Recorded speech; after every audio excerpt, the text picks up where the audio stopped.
Braun Strowman was one of those guys who Vince McMahon obviously looked at and went, "Bring him to Raw now." Do you know how many matches he had in his entire career before debuting on global television? 7. Freaking 7. And they were all dark matches and live event appearances for NXT. Just imagine how he was loved and how much potential certain people saw in him for them to take a green, unpolished, unfinished trainee and put him in the spotlight. Surprisingly, that gamble paid off and it hardly took any time. When Braun Strowman was introduced as the newest Wyatt family member on the Raw after SummerSlam 2015, it turned out to be a strategic move to have other experienced superstars cover his weaknesses while he learned on the job. Credit where it's due because he learned pretty damn quickly. A little less than a year after his debut, the reintroduction of the WWE draft and brand split proved to be the perfect opportunity for Braun Strowman to be the single star that he was always meant to be. While Bray Wyatt and Luke Harper went to SmackDown, Strowman was put on Raw in an extremely stacked and competitive roster. WWE knew they couldn't put him up there with Roman Reigns, Seth Rollins, Kevin Owens, and Finn Balor of the roster yet, but he was going to get there eventually. So what did they do? They used the tried and tested formula of having Strowman squash enhancement talent and other non-main event superstars. He became a human wrecking ball who didn't say much. All he needed to do was walk out, wreak havoc, and leave. It was very Austin-esque, which is probably why the reactions got bigger every week. WWE was playing to his strengths when presenting him, and it didn't take long to get him involved with the big boys. At Survivor Series, he was part of Team Raw in what has been the greatest match in the history of the premium live event. Although he wasn't on the winning side of things, the fact that he was eliminated via countout didn't hurt him much. In early 2017, he began what would be a career-defining feud against Roman Reigns. He wound up costing him in a Universal title match at the Royal Rumble before taking his first pinfall loss to the big dog at Fastlane. Not an ideal scenario, but Roman Reigns was going up against The Undertaker, so he wasn't going to lose. Roman Reigns rarely ever loses in the February show before WrestleMania. In fact, he hasn't lost in a February premium live event since 2014.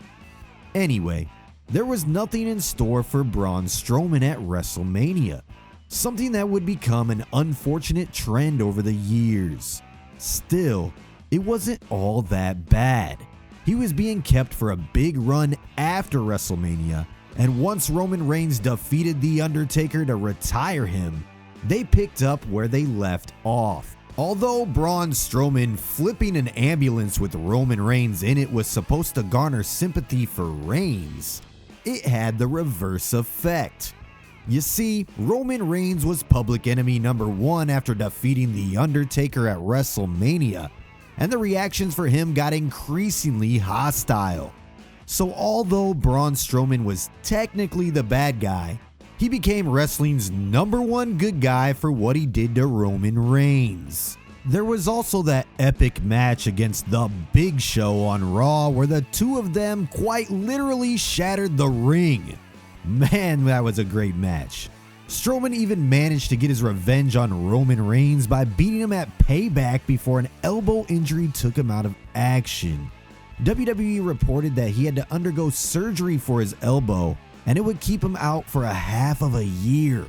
They exaggerated that a bit, and he returned sooner, resuming his feud with Roman Reigns and beating him again in an ambulance match. The stage was set for SummerSlam, where Strowman was one of 3 men competing for Brock Lesnar's Universal Championship.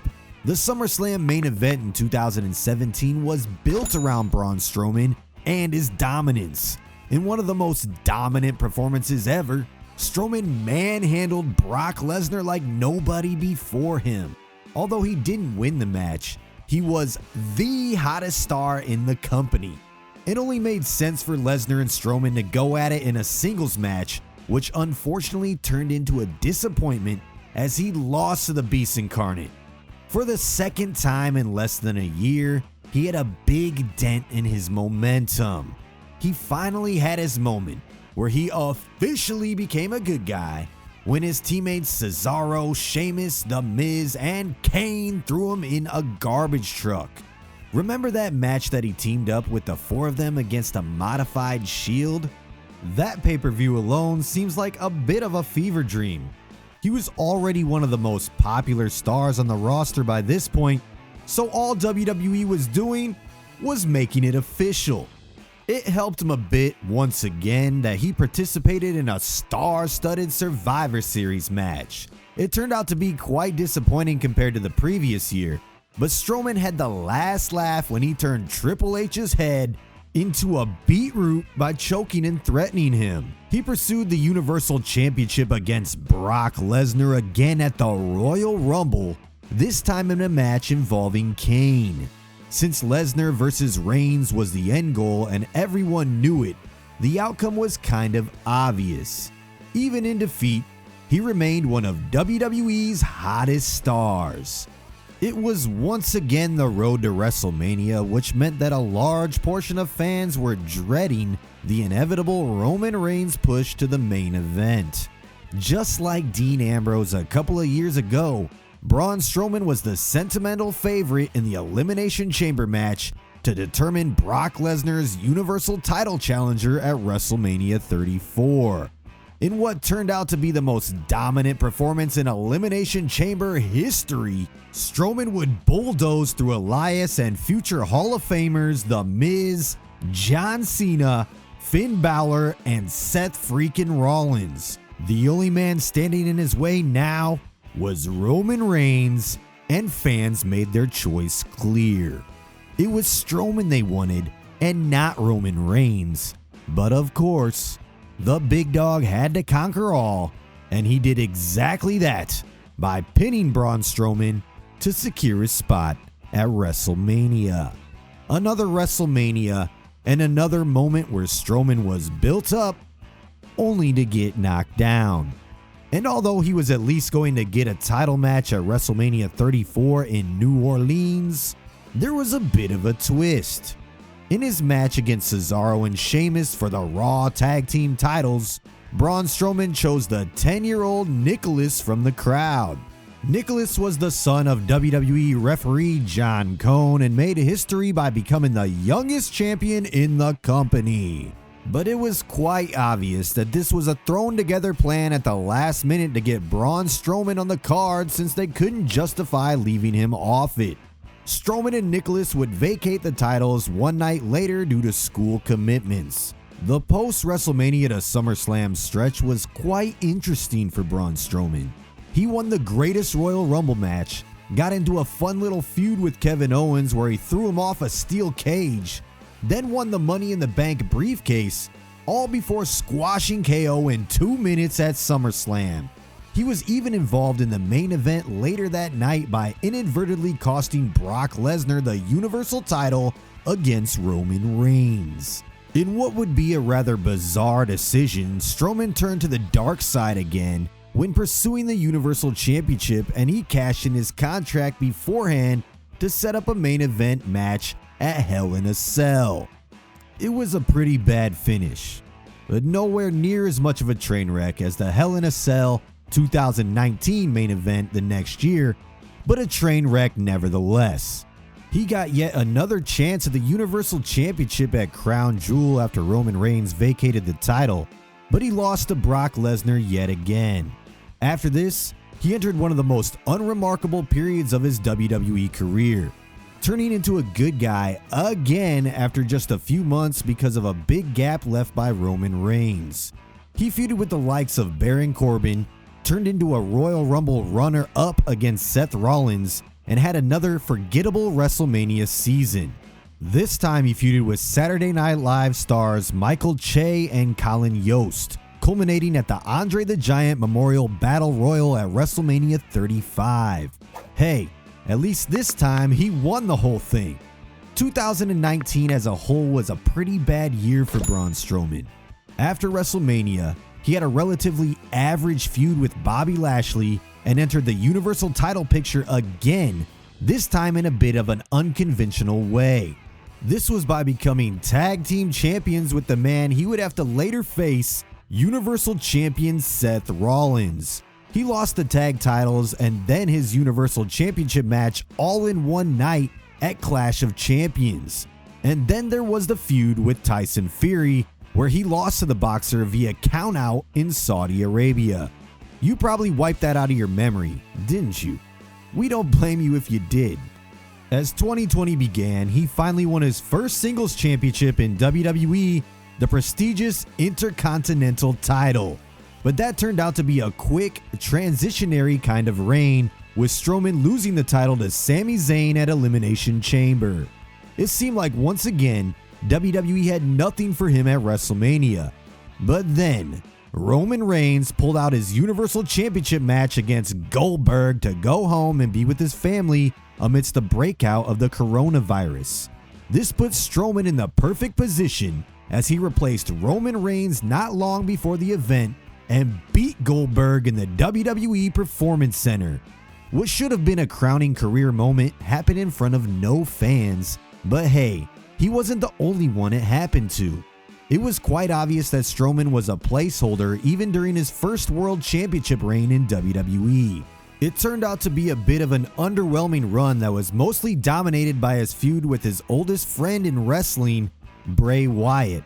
Wyatt would take the title from him at SummerSlam 2020, but even he was a placeholder for the man who was meant to have the title all along, Roman Reigns.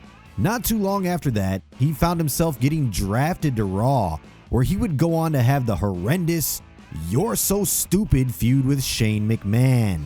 At this point, his character positioning was a bit vague because he turned so many times already, but he was clearly on the good side of things when Shane McMahon kept telling him how stupid he was.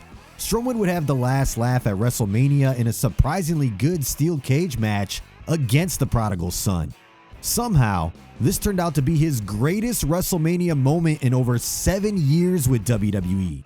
To date, he hasn't had a moment better than that at WrestleMania. Sure, he technically beat a WWE Hall of Famer and became a world champion, but it wasn't as memorable without a crowd present. In his post-WrestleMania run, he once again entered the world title picture, but this time, it was the WWE Championship held by Bobby Lashley. This was his last hurrah before getting released in June of 2021. His release was undoubtedly one of the most shocking ones in a very long list of roster cuts that WWE had in 2020 and 2021. As you know, he returned in 2022 and had a pretty good match against Omos in a Clash of Giants before beginning an alliance with Ricochet. He was out of action for most of 2023 because of neck surgery, and he has yet to return. So what really went wrong with Braun Strowman? In hindsight, it's easy to see that despite fans wanting him over Roman Reigns in 2018, Roman Reigns always had greater potential to be the guy in WWE. If Strowman was the one to beat Brock Lesnar in 2018, he probably would have had a decent run at best. But a lot of things that happened to him weren't really his fault. He just so happened to be one of Vince McMahon's favorite stars during what can be only described as a chaotic creative period. Strowman was the reliable go-to guy whenever WWE needed a world title challenger, but they failed to capitalize on his momentum in his early years in 2017 and 2018. It was really a mix of bad luck, bad creative, start-stop pushes, and constant character changes that took momentum away from him each and every year. So while he may have never been the guy for WWE, they certainly failed in a big way to turn Braun Strowman into one of the biggest stars of this generation. Thank you for watching.